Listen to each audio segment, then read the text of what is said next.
I got rhythm, I've got music, I got my gal. Who could ask for anything more? Well, I think the only other thing we could ask for is a Best Picture Oscar for Wicked. Maybe?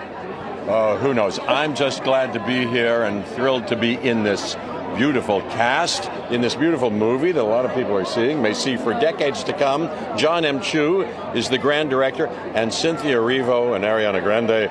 Come on. Come on. What I love is that normally at the awards night, that's all over for you guys. It's, you say goodbye to everyone, there's no more, but you've got just a little bit more coming. A little bit more. It's called For Good. And here we come. What's that jingle from that commercial? I'm ready for you. I hope you're ready for me. Yeah. Well, we are certainly ready. We are sad that we have to wait another year, but I want to ask you about John real quick. The idea, John M. Chu, this maestro of a director, what is it that makes him so special? A million things. I don't even have time now, but let me see. Off the top of my head, first of all, he's about the kindest and sweetest and most intelligent and lovely person that I've ever met. He's got a wonderful family, he's got a wonderful wife, he's got kids. He is so sweet, but he is gifted and brilliant. And boy, did he crack the code of how to take a musical on stage and turn it into a crackerjack masterpiece of a movie. That's not easy. The degree of difficulty and what he did, I can't, I'll stop me from gushing anymore. No, I could go on. That guy is a one-of-a-kind, spectacular artist. We love seeing your art and your wizard-colored glasses today. That Jeff Goldblum, he's a gusher. That's what they say in the trade. Yes, I'm a gusher, yes. But if I wear a long coat, nobody will notice well done. away. Good man. Thank you. It's so lovely to see you both. Congratulations. Thank you so much for coming over. No, this amazing movie, The Brutalist, it's the movie that almost didn't happen, and then it was made for 10 million, which is not a lot in big movie terms. No, absolutely not. I mean, it was an uphill struggle every step of the way, so we are just cannot believe that we're all here tonight. And what is so special is that everyone in the cast has come, because obviously we're nominated for Best Film, so it's going to be a massive celebration for us, for the Brutalist team. I love it. And how's your Hungarian? It's getting, it's good. It's good. I spent hours on that, so so it should be good. Did anyone give you Hungarian for good luck tonight? No, but now's the time, guys. I know, apologies. We didn't actually do our study. Good luck. It was 10 years ago that you had that nomination for Theory of Everything. How does it feel different to be back here on this carpet this go round? Well, I thought I was one and done. I never ever thought. I really did not think I would be back. So I'm just enjoying every minute. You know, a little older and a little wiser. And enjoying it even more? Yeah, definitely. If you all win the Oscar, does that mean you will be getting a Feathers McGraw tattoo this eve? We already have them. Where? In secret places. Now, I was reading, and I want to know if this is true, that it takes a week for 5 seconds on film. Is that right? Per animator, yeah. So if we, as a whole team, if we made a minute and a half per week, we were having a great week. That is a labour of love. It is. But, I mean, everyone is very, very passionate about what we do at the studio. We have the most amazing artists, craftspeople, and without passion, films like ours wouldn't actually be possible to be made. So you're right. It is a labour of love. Can we ask about the labour of love that went into their looks today? Because it's not just you all who are suited and booted. What was the thought behind this design? Well, I think you could call them A-listers or actually clay-listers. Sorry. Yeah. So they had to look the part, you know. They've been sewing the sequins on for weeks. And they don't get the chance very often to dress up with a bit of sparkle, so why not? It's Scream. Hello, my love. Hi, babe. Okay, I want to ask you, because you, of course, are the new vice president of RADA. I am indeed. What do you hope that young people, prospective students, think when they see you here on this red carpet tonight? What do you hope that means to them? I hope that they see and feel like anything is possible. I hope that they know that if they are just themselves and they put their heads down and do the work, that it could end up like this. And it really is possible, you know? you know. And you've made everything possible singing-wise, because most people don't quite realise all that goes into singing just normally, Right. diaphragm. But flying and everything. Flying and singing, yes. It's a little bit another different. thing altogether. Yeah. I mean, it takes practice. I had to like figure out what my body needed to do in order to make that sound. But I am very glad I have the skill now, because I imagine I might be using it again at some point. Yeah, maybe. But yeah, you know, never know when and where. But I'm really proud of it and really glad that I can give that advice to people about singing, that there's a lot more that goes into singing just standing flat-footed and opening your mouth. You have to, you know, technique is what you need sometimes if you have to make those sounds. Yeah. One more place you'll, of course, be using it is tonight with Miss Ariana. Yeah. You gave us a green moment here. Actually, I should ask, what is the story behind this gown? Well, see, I haven't really worn much green on the carpet, and I knew that if we were going to end it, we should end it in the right way, and green was necessary. So this bottle green is very much like Emerald City. I wanted something that felt very old Hollywood, and that's what this feels like. I feel very, very special in it. We took a long time to plan it, and this is it right here. We also saw you with Whoopi Goldberg. Yeah. What did it mean to have that moment with her? Oh my God, I love her so much, and she's been such a wonderful support, and to be able to share that moment with her, I've been, you know, following her footsteps for a very long time, was really special. Good to see you. Hello. What a time for you. Yes, Are you taking it all in? You've been here before, you know what it's it's a long like. time ago, so it feels very new. I'm very happy to be here, of course. And what a movie as well. What an ensemble.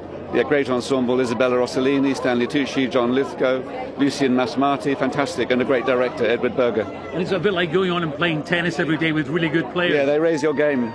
It is so wonderful to see the way that Hollywood has embraced this film. What has it been like, this journey from Cannes to now? I mean, it's just been fantastic, you know. I want to be a director since I'm 17, so being here today, like, making the movie that I really wanted to make the way I wanted to make it, and feeling that the audience has responded, you know, that the industry and the awards have been responding. It's been a joy. It's been like, I feel confident, and I feel like it's a great message to tell women you should trust who you are. And when we've been telling people about it in Britain, we just say, it's bonkers. The film is bonkers, which is a wonderful thing. I love that word. But it really is. But you came up with this concept before all the slimming aids, all the different drugs that people were taking. You had this idea for quite some time. The problem is like the drug represents the fantasy that society sells us as being, if you look like that or if you end up being perfect, then you're going to be happy, and you know, and everything is going to be okay. And it's just a lie. It's the devil, you know, that kind of try and make you feel that who you are is not good enough.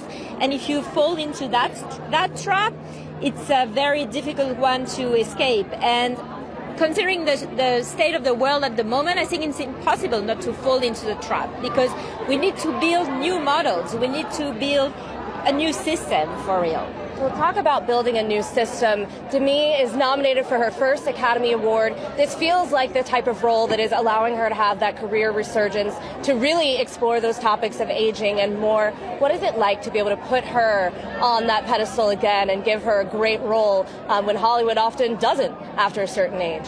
I mean, I'm extremely proud, and I think it shows that, you know, if you write parts for women from any age, you know, we can create great things, and the world wants that, you know. And so I think it shows that we should stop putting people, and especially women, into boxes. You know, if you look like that, you can't be this, or if you pass a certain age, you can't be that. You know, I think we're half of the population, so we need to hear our stories for who we are for real, and not the fantasy that the world, you know, has created. And we need to tell our stories. You are actually among a group of all first-time Best Director nominees. To be with it with all of those boys as well, all of the men. You know, what is it like for all of you to be at this pinnacle point in your careers? I mean, it's just so great. I mean, you know, like, to me, when I make a film, I feel that's the place where I'm alive. It's the place where I'm me. It's the place where I feel powerful, and I feel excited. So And I think this passion and this sincerity really transmits into the work that you do. And I feel it's the case for all the directors, you know, who are there. And their movies, they are very vivid. They are very specific voiced, instinctive voice.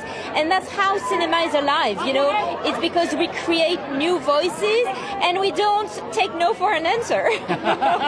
Getting this red because it's a little bit of our method dressing, a little ruby red slipper, Nessa Rose moment? I'm just a fan of red, to be honest. Like, I didn't even think about that. But yeah, probably. Actually, you know what? It's whatever the viewer interprets it as. Absolutely. That's what makes it art. That's what makes it art, exactly. Also, we have to talk about the set because so many actors now, you're in front of green screens, acting to tennis balls, but to actually see Oz come alive. Totally. I mean, Nathan Crowley deserves all his flowers, truly.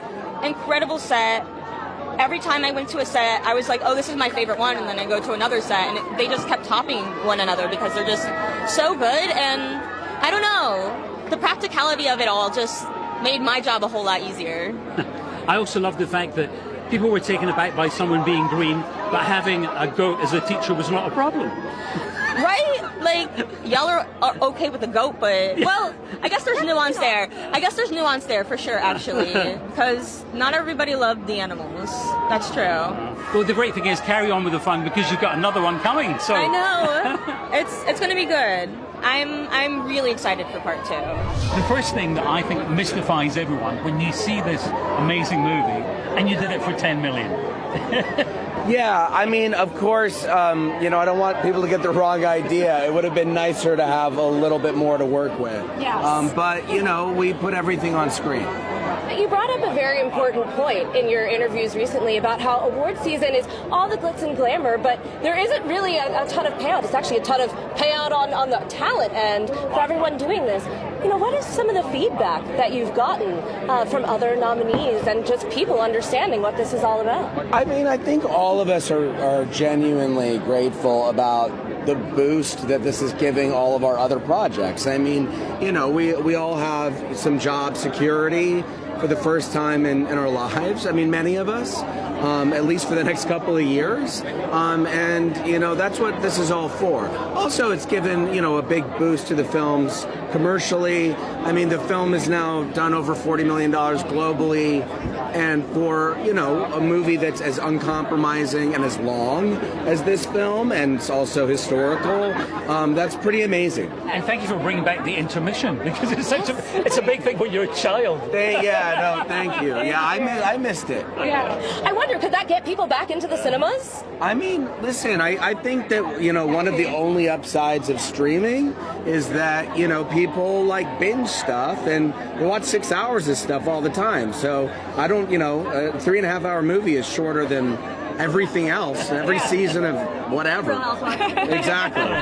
The Brutalist is a movie that nearly didn't get made, then got made, not for a lot of money, but is just graphically amazing. I agree. I think Brady Corbet is a really stunning filmmaker. He's an original, he's got a unique voice, he really has a very particular way of telling a story, and, you know, all of that stuff, as well as this beautiful script that they wrote, is exactly what I am hoping for, and I would imagine most actors are hoping for. So to play characters where the plot, part of the plot of the film is the psychology of these characters, is just a dream come true. So it was wonderful. And what I think is so lovely as well, that you never forget your background.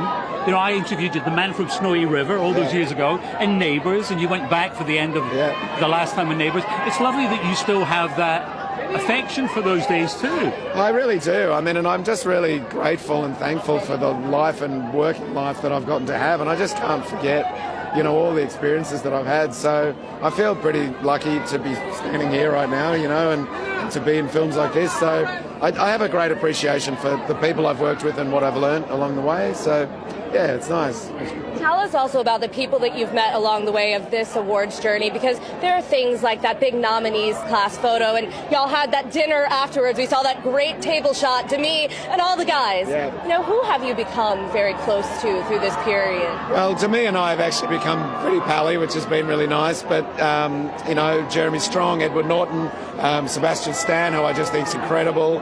I met Timothy Chalamet finally, so I had a great chat with him. Everyone's really, really lovely, and I think the great thing is you get us all in a room together and you actually forget about the seemingly competitive side of it and go, wow, such respect for each other. So the girls from Wicked as well has been so lovely to meet, you know. So yeah, it's been a really treasured experience. And it's nice as well that you're in that famous club where you don't really have to do too many introductions, I'm sure. But you've got a guy. Yeah, Tim. Exactly. It's funny, I know. Yeah, it's a funny sort of thing. You tell people your name and people are like, I know. I'm like, yep. Still, you know, it's nice to be polite. Oh. Now we just have to find something for you all to work on together. How's your singing? Ray Fiennes, my singing's terrible at the moment. But Ray Fiennes said to me at the dinner the other day, he said, imagine all of us doing a play together. I mean, yeah. Oh, yeah. I don't want to imagine it. I would like to see it. Yeah, what a cast. 10 nominations. Could you have imagined this for Wicked?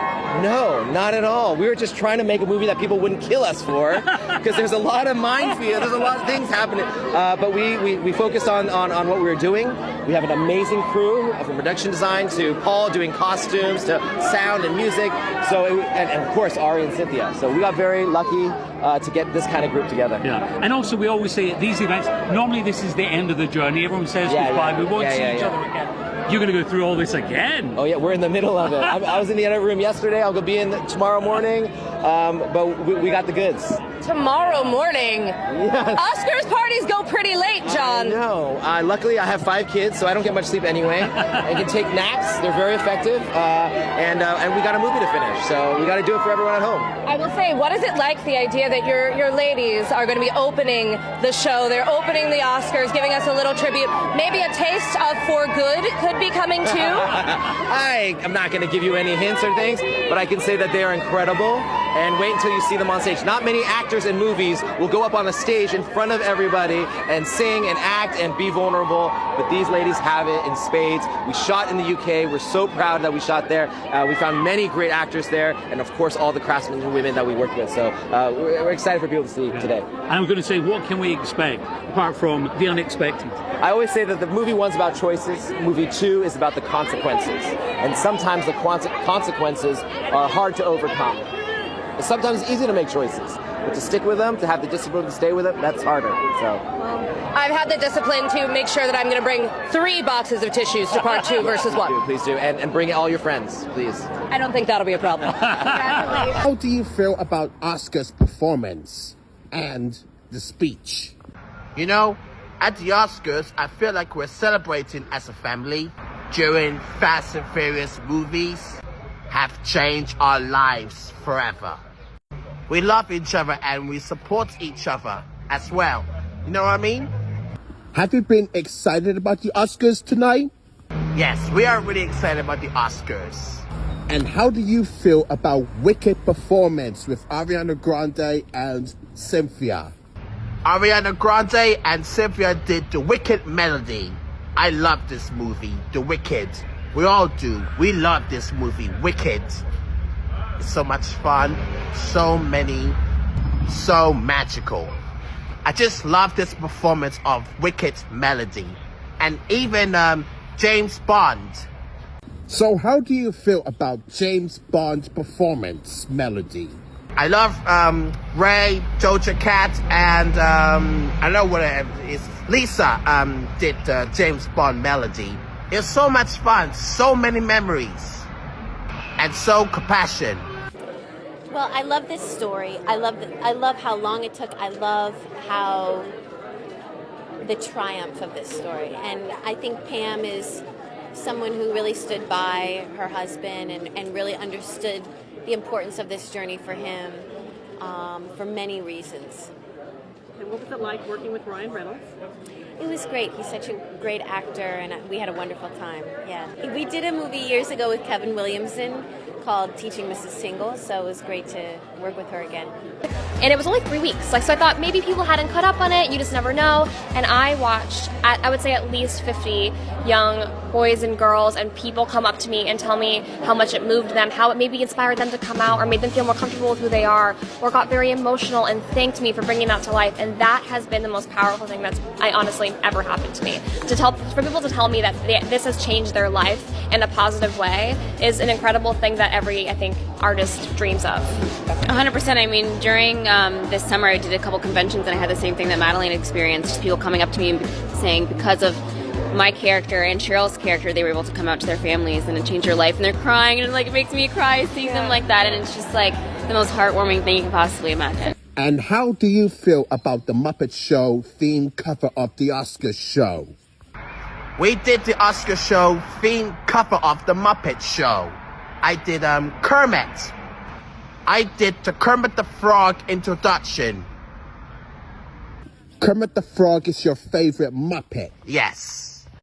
And what's your other favorite Muppet characters? I also love Miss Piggy, Fozzie Bear, Gonzo, Scooter, Ralph, Animal, and many more. It was so much fun. Thank you for your questions. Thanks. Cheers. Bye-bye. Congratulations. You look fabulous. I have a ticket. Do you know what I mean? I'm singing on stage. Oh, sorry. Now, is it the Bond tribute? That's what we hear. Oh, no. No. There's a rumor going around that you and Doja Cat and Lisa are going to do the Bond tribute. Ooh, who started that rumor? I don't know. Oh my God. We hear it from your mouth first. Of course not. Oh, right. But what about a future Bond song? Would you be? Obviously, I'll freaking love that. Are you joking? No, I mean, I love the Bond franchise. You know what I mean? I love the Bond songs. It would be an honour. It would. But yeah. But there you are. You're at the Brits. Who knows? You win at the Brits, and then what happens? So you're in a car to the airport to a jet. What's? Yeah. Do you know what? After the Brits everything was just like a million miles an hour. I don't think I had time to really process it. I still think now I'm kind of like, what's going on? I don't know. You don't know. What's going on is you are going on. You are it. You're what's happening, the thing. You know, congratulations. We'd love to see this gown. What was the inspiration? Thank you. This is Vivienne Westwood. My inspiration, red dress emoji, you know? Yes. Red carpet, red dress. You know what I mean? Class. Yeah. Absolute class, my guy. So thrilled to have you here as well. Oh, because I was thinking, likewise. how's she going to get here? I thought, oh, the magic of time Hollywood will change. get you here. And you look so fresh. Oh, thank you. You look amazing. Thanks so much. Oh. Protect those vocal cords. Yeah, We can't yeah. wait to hear you. Okay, and you're definitely not doing a Bond tribute. Of course not. Who gave you that ludicrous idea? My name is Bond, James Bond. Thank you.